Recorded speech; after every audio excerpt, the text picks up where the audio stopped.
Olá, turma! Sejam bem-vindos então ao nosso curso técnico profissional Programação de Jogos Digitais.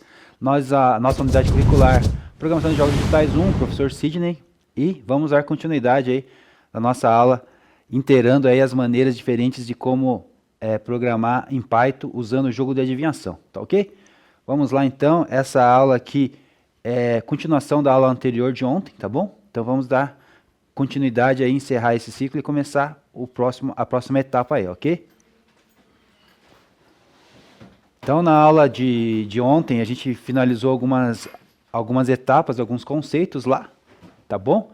E ficou pendente aí a gente ver sobre o format, né? O format string ali, e a gente vai dar continuidade então na aula de hoje. Então, aqui nós temos a sintaxe, tá? De como vai ficar aí a formatação usando essa ferramenta format de texto aqui, formatação de texto, tá bom? Bem importante para a gente conseguir melhorar o nosso código aí, tá bom? Então vamos lá. Então a sintaxe em Python fica ali entre colchetes, né, e aspas, ponto format, entre parênteses ali, variável 1, variável 2, né, são as condições. E exemplo embaixo ali, por exemplo, ali nós temos uma variável Maria. Ela está recebendo uma informação ali, sendo atribuída a ela um nome, né? A variável nome recebendo um nome Maria, desculpa. Uma variável idade sendo atribuída a ela um valor ali, valor 30. Usando aí o print, né? A função print, e usando aí a formatação aí, nesse formato aqui do format, tá ok? Então ali recebe texto, o nome que a gente quer que apareça na tela, abre colchetes ali, recebendo ali a informação do formato, né, a formatação, colchetes, vírgula, idade, também está falando do texto que a gente quer que apareça na tela, preparando para receber a variável também idade. Então a gente coloca ali entre colchetes, fecha, e depois disso aí a gente fecha ali a parte do texto com aspas, né, aspas duplo ali que está no nosso código, ponto format, e abre os parênteses e recebe ali, atribui as variáveis, tá? Como a gente quer chamar ali variável nome nessa formatação e a variável idade, então a gente coloca na sequência ali nome, vírgula, idade, ok? Então seria essa formatação aí, para a gente chamar aí as variáveis mais rápidos, para imprimir na tela, tá ok? A segunda opção aqui é o que a gente vai usar mais, tá? É o que a gente vai usar mais nessa sintaxe aqui, ó. F, né? Aspas ali, aí abre o colchetes, variável dentro do colchetes e variável dentro do outro colchetes. Fecha aspas, né? Então, um exemplo como que fica ali. Da mesmo exemplo anterior, só que a gente vai usar de formato diferente. Temos duas variáveis, uma variável nome recebendo João agora, e uma variável idade agora recebendo um outro valor de idade, valor 25. Então vamos usar a função print para imprimir na tela. Dentro de print a gente vai colocar F de format, né, de F-string, de formatação. Então F-string a gente coloca só o F minúsculo, abre parênteses, coloca ali o texto que a gente quer que escreva na tela, abre de novo o colchetes ali, colocamos, né, o nome da variável dentro dela e depois imprimimos ali do lado, vírgula, outra variável recebendo ali, né, idade, tá? E fecha o aspas ali. Seria desse formato aqui no F-string, tá? Depois a gente vai ver nos códigos aí como que fica, mas é só para complementar a aula de ontem aí. E as vantagens, né, de usar aí F-string são que fica mais legível e eficiente ali o nosso código. E, diferente, né, do format e do F-string, ambos os métodos permitem inserir variáveis até expressões como de cálculos, né? Ali no exemplo ali, F recebendo 2 mais 2, né? Formato ali de F-string imprimindo ou fazendo uma formatação de variáveis e recebendo uma variável de 2 mais 2. Tá ok? Finalizando aqui então, né, esse conteúdo da aula de ontem junto. Então a gente explorou maneiras avançadas de interar Python ali. aplicando dentro do jogo de adivinhação. Conseguimos fazer lá o controle de números, né, tentativas, vocês fizeram a atividade lá, mudando, fazendo alterações lá do número de tentativa, dificultando um pouquinho ali também ali a questão das dificuldades. A gente vai continuar mexendo dentro do código lá, vai implementar outras coisas, tá? E a gente vai fazer aí uma evolução aí na nossa linguagem de programação dentro de Python. Então, junto, né, a gente aprendeu na aula junto anterior e finalizamos hoje, né, os loops, loop while e a condicional if, elif e else. Vimos lá a importância dos feedbacks, né, das tentativas dos jogadores. E a gente tentou entender como que funciona aí esse laço de repetição, aí esse loop dentro de um programa, tá? A gente vai usar esse loop aí em diversas situações dentro de um jogo, né? E a condicional também, né? Junto. Eles fazem um conjunto aí dentro do nosso código, tá ok?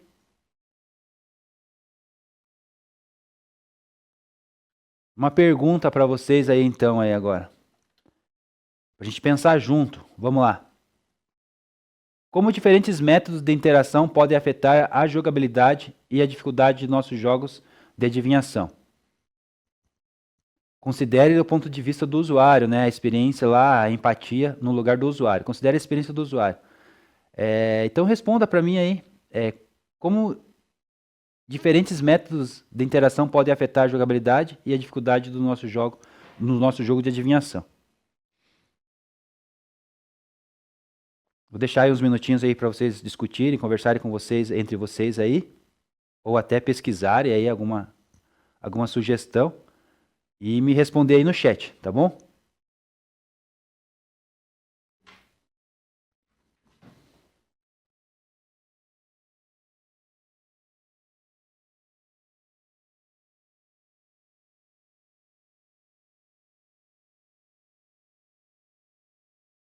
E aí, a Chloe me respondeu lá. Quem mais vai me responder? Pode afetar a jogabilidade e dificuldade de um jogo de adivinhação, impactando diretamente na experiência do usuário. Bora continuar então nosso pensamento aí.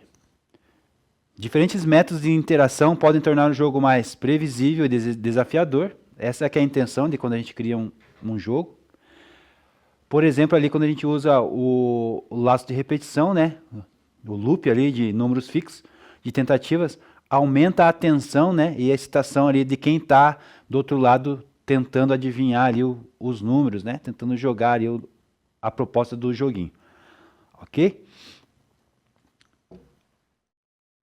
O uso do for range, né, a gente também estava vendo ali dentro do nosso código, quando a gente usa o for, a gente usa o range junto, né, fazendo a combinação ali, e é ideal para loops com números definidos de interação. Lembra quando a gente falou que quando a gente tem determinada ali, situação, a gente sabe um número definido ali de interações que vai ter dentro do loop, é melhor a gente usar for do que usar while, tá?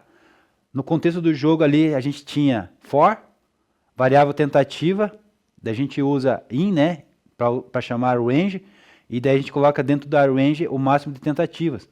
Isso permite que o bloco ali repita o número específico de vezes, controlando ali a tentativa dos jogadores, o número de tentativas dos jogadores. Então é um controle aí que o range faz dentro, junto com o for, ali combinando com o for.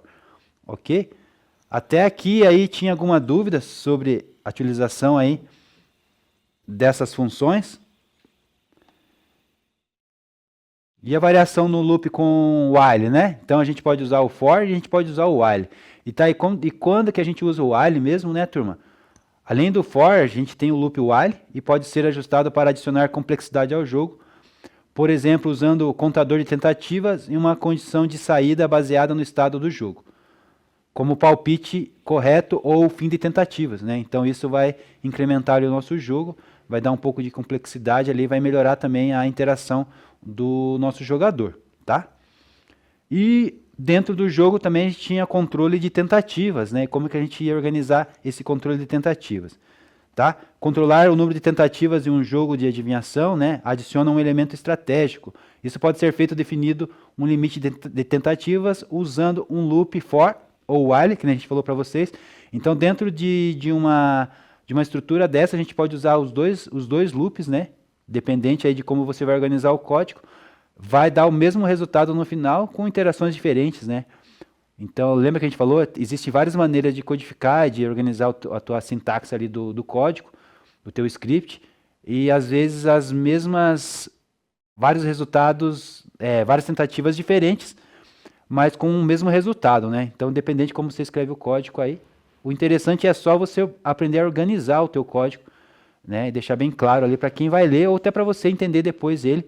Mas às vezes o resultado final é o mesmo, né? Eu fazendo de um código de um jeito, de uma linha de raciocínio de um jeito, usando for ou usando while, a sintaxe ali é um pouco diferente do que você faz, mas o resultado na verdade no final vai dar um mesmo. Acontece muito isso dentro da linguagem de programação, porque cada um pensa, né? Cada um indivíduo que pensa diferente do outro, né? Então vai ter linha de raciocínio diferente do outro.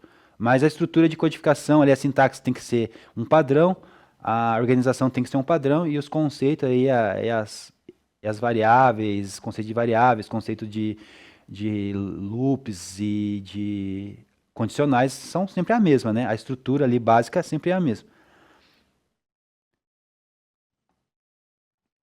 Aplicação prática, né? Adaptar o jogo diferente estrutura de loop envolve mudanças no código para incorporar o controle de tentativas.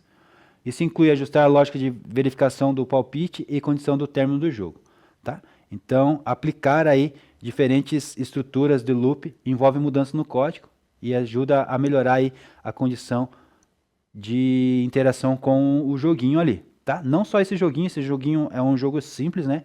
Pra gente começar a iniciar aí a introdução, mas daqui para frente, qualquer situação aí você pode incluir essa estratégia de estrutura aí tanto para um aplicativo quanto para um jogo aí que você vai produzir, que você vai tornar em um jogo aí, um produto aí.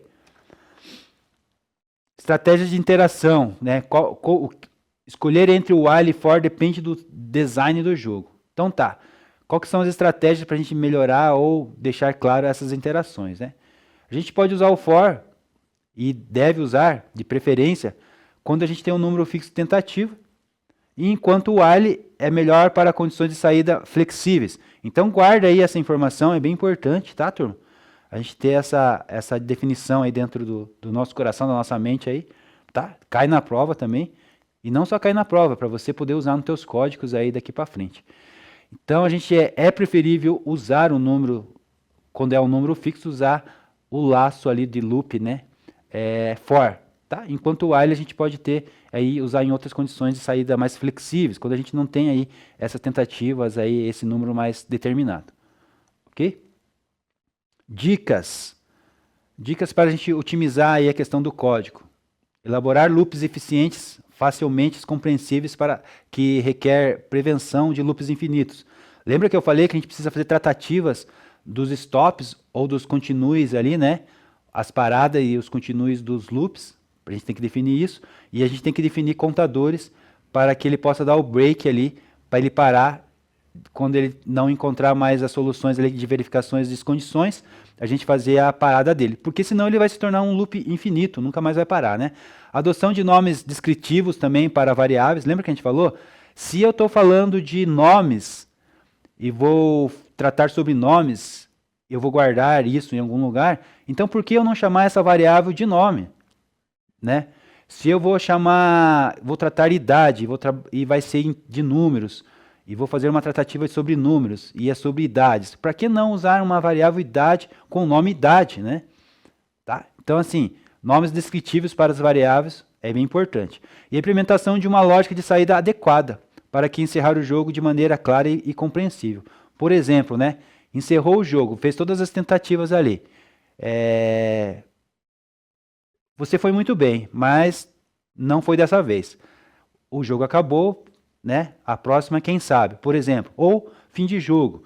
Então, assim, tratativas, né, de encerrar ali e de mostrar também de maneira clara e compreensível para o jogador que você está interagindo com ele, que ele está interagindo ali com o jogo, né? Deixar claro isso também, as saídas aí adequadas para quando termina toda essa sequência aí de loops ou do jogo.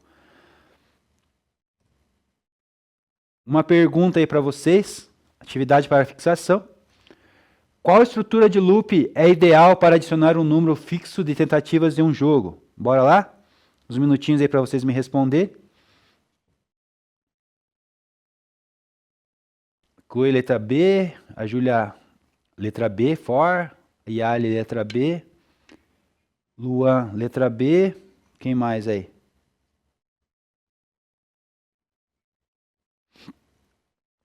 Então lá, repetindo a pergunta e vamos responder aí então essa questão aí. A Sara também, a Gabriele também, o Luiz, tudo letra B. Então isso significa que vocês estão com o conceito aí formado, né, na cabeça de vocês. Estão de parabéns, aprenderam aí esse conceito, né? Essa estrutura de loop é ideal para adicionar número fixo de tentativas é com certeza a letra B, né?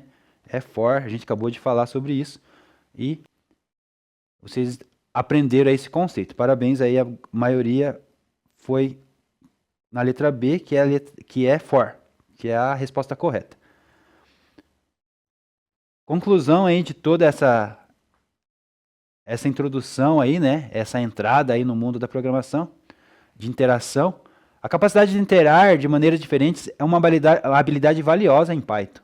Então, é isso que eu quero trazer para vocês e quero que vocês aprendam, levam isso aí para a jornada de vocês. A gente vai fazer bastante exercícios aí também para melhorar essa habilidade aqui, tá? Então essa é uma habilidade valiosa, a gente poder interar de maneiras diferentes dentro de Python, especialmente em aplicações como jogos, onde o controle de fluxo é extremamente necessário, tá bom? Então, eu acredito aí que vocês aí vão concluir com êxito aí essa habilidade aí dentro de Python. Dentro de laço for, então, algumas coisas mais para a gente relembrar aí. O laço for em Python ele é usado para iterar sobre uma sequência como uma lista, tupla ou string, tá? Ou um intervalo de números, por exemplo, gerados ali por uma range, tá?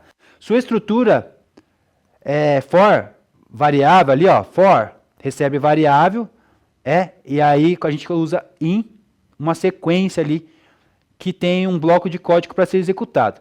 Então ele executa esse código aí para cada elemento da sequência. Isso é ideal para situações onde o número de iteração é conhecido ou definido, tá? Então é um resumo aí de como a gente usa, qual a estrutura que a gente usa e como a gente faz a sintaxe dessa estrutura aí, tá? E para que a gente usa, tá? Tranquilo, vocês foram bem na resposta, então esse conceito já está claro para vocês. E como a gente faz também a tratativa do encerramento dessa interação, né? Desse loop aí, né? Então, para encerrar uma interação e sair do loop em Python, usa-se a instrução break, né? Ela interrompe ali imediatamente o ciclo mais interno, seja for ou seja while, dependente da tua escolha, de que você esteja usando, a qual ali tem um bloco ali, umas atividades inseridas. Independente da condição do loop, né, que estiver acontecendo ali, a gente usando a instrução break, naquela situação ali, ela vai dar a parada do loop. É útil para terminar loops intencionalmente quando uma condição específica é atendida, né? Normalmente a gente começa o loop e na primeira condição a gente já determina ali que se der verdadeiro essa condição, pode parar o loop, não precisa dar continuidade. Às vezes o loop é bem grande e na primeira tentativa ali a gente já conseguiu acertar essa condição, então a gente break, né? Dá o break ali do nosso código, do nosso loop, ok? Bem importante fazer isso, senão a gente entra nos loops infinitos lá e também nunca mais para, né? Isso dentro do VS Code aberto ali na tua tela, você dá um stop, beleza. Mas isso num programa rodando ou dentro de um jogo que você já criou, que o teu usuário, o teu jogador lá está dentro de uma fase e ele entra nesse loop aí sem querer, porque você esqueceu de preparar essa parada no loop, ou tratar esse loop. E isso acontecer, nunca mais ele vai conseguir ali parar, né, naquele loop ali, a não ser que desligue a sua máquina ou deslogue ali do jogo ou da web, onde ele estiver, né? Tem que desconectar tudo a máquina ali, porque senão nunca mais vai parar. Então pode acontecer isso, e já vi acontecer em alguns jogos, não é anormal acontecer isso, né? Eu não sei se alguém de vocês aí tem experiência de já entrar em um jogo aí, web, principalmente o web, né? Em consoles também, dentro dos consoles tradicionais, né? Também como Mario, Donkey Kong e outras coisas aí também. E tem gente especialista, né, em criar aí bugs dentro dos jogos aí, ou achar algum erro, alguma passagem secreta. Então, algumas coisas dentro do jogo é interessante a gente fazer às vezes de propósito ou não. E concluindo então aí essa interação aí sobre a aula anterior junto com essa aula de hoje, a gente viu alguns princípios aí importantes sobre realização de interação dentro do Python, aplicado no jogo de adivinhação, ali com ênfase no controle de tentativas e a variação da dificuldade, tá? Essas variações de dificuldades e controle de tentativas, na próxima aula que a gente tem mais tempo, né, não só uma aula, a gente vai fazer essas interações, essas variações de dificuldades dentro do código lá, tá? Vai ser uma atividade para vocês aí, vocês até podem fazer em dupla, talvez, e incrementar aí algumas dificuldades, algumas variações de código, tá ok? Deixar esse código aí mais elaborado, ou com a cara de vocês, né? Mas essa é a intenção aí dessa próxima aula aí junto com vocês. A gente vai ver também sobre a geração de números aleatórios e aplicações na próxima aula. Tá? Referências, as imagens que a gente usou, tá? E a gente vai dar uma recapitulada aí um pouquinho sobre lógica de programação, tá? Finalizando aí esse período da nossa aula. E acho que a gente tem mais uns 10 minutos, professora Nicole, é isso? Isso, né? Então a gente tem mais 10 minutos e a gente vai dar uma recapitulada aí em algumas questões aí da lógica da programação, tá? Lógica de programação em Python. Então nessa aula aqui, continuando, né, a gente vai ver aí algumas coisas interessantes. Comandos e palavras reservadas. Como é que a gente prepara comentários dentro do nosso código em Python. Vamos fazer ali também alguma coisa de código. Eu acredito que não vai dar tempo. A parte do código. Vamos testar ali as palavras que são reservadas e os comentários, tá? Mas vocês conhecem algumas das palavras que o Python usa, que são reservadas para eles? Essas palavras, turma, a gente não pode usar para função, a gente não pode usar para nome de variável, a gente não pode usar essas palavras que são reservadas dentro da linguagem de programação de Python, tá? Vocês conhecem algumas? Eu vou fazer uma pergunta para vocês, vocês devem conhecer algumas sim. Foi a que a gente viu na nossa aula até agora, né? Talvez não vimos muitas, vimos poucas, existem muitas, mas me diga aí, no chat aí, quais que são as palavras reservadas que a gente está usando dentro de Python até agora. Inclusive a gente usou no jogo de adivinhação aí, na sintaxe do jogo que tem no código de adivinhação. Vamos lá?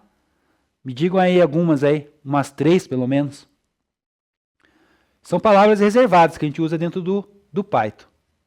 Uma das primeiras aulas nossas, o que a gente aprendeu? Uma função. Uma das funções lá para escrever uma mensagem na tela e capturar dados do usuário. É uma palavra reservada que é usada lá. Qual que é a palavra? Ah, ninguém vai me responder, eu vou responder sozinho então. Então nós temos aqui algumas palavras reservadas que a gente não deve usar fora desse contexto aqui, do que para que ela é dentro de Python, tá? Então a gente não pode usar como variável, a gente não pode usar como outras coisas que a gente quer fazer dentro de Python, a não ser para a função mesmo que ela foi reservada, tá ok? End, as, assert, break, class, continue, def, del, elif, else, except, finale, false, for, from, global, if, import, in, is, lambda, no local, no, note, or, base, raise, return, true, try, while, you, async e away. Né? Então essas palavras aí a gente não deve usar, são palavras reservadas aí. Né? Algumas palavras a gente já viu, né? Vocês já estão acostumados, que a gente já falou na nossa aula aí. Outras vocês não viram e vão ver aí depois. E outras aqui, né, como def, aqui, que é definir aqui uma função, né? Continue, que a gente vai usar dentro dos laços. Break também, né? Então aqui para, né, para parar. Aqui para continuar, a palavra própria já diz isso. From, né? A gente usou from, a origem, da onde que vem, né? False, que é uma booleana, né? And, né? A gente pode usar aí dentro de uma condição, né? Se é maior que 5 e menor que 8, né? A gente usa and. De exceção. Que mais que a gente usou? Import, né? A gente usou bastante import, a gente usou bastante if. Elif, else, que são das condicionais, né? In, a gente usou in dentro da range, né? Verdadeiro, booleana, né? While, a gente usou while dentro do laço, assim como for, né? Que mais? Por enquanto é isso, né, que a gente usou, né? Tá? Então aí a gente tem várias outras aí que a gente vai conhecer durante nossas conversas sobre códigos aí, tá? Algumas outras que não tem aqui, que vocês não viram, que também tem, tá? Algumas outras funções aqui que a gente pode usar, que você pode e deve pesquisar no Google quando você precisar tratar ou chamar alguma coisa dentro de Python, né? A gente não sabe todas, a gente conhece algumas. Algumas a gente usa direto, então a gente acaba se acostumando com elas. Outras a gente não usa tanto. Mas, por exemplo, quando você precisar aí de alguma orientação, por que não dar uma pesquisa, né? Dar uma lembrada ali. Pode pesquisar o Google, não tem problema nenhum. A gente tem que aprender a usar ali, né? Essas informações aí quando a gente precisa delas. E os comentários, né? A gente falou bastante sobre os comentários. Eu vou fazer o último slide aqui, daí a gente termina já. A gente continua a próxima aula. Então, existe uma forma de desativar a interpretação de linhas de códigos dentro do arquivo fonte, né? Por exemplo, tudo que a gente digita lá não necessariamente vai ser executado, a não ser que a gente mude aí com essas questões aí. Ou hashtag ali, né? Ou com 3 aspas simples, né? Mas tem que abrir fechado aí com aspa.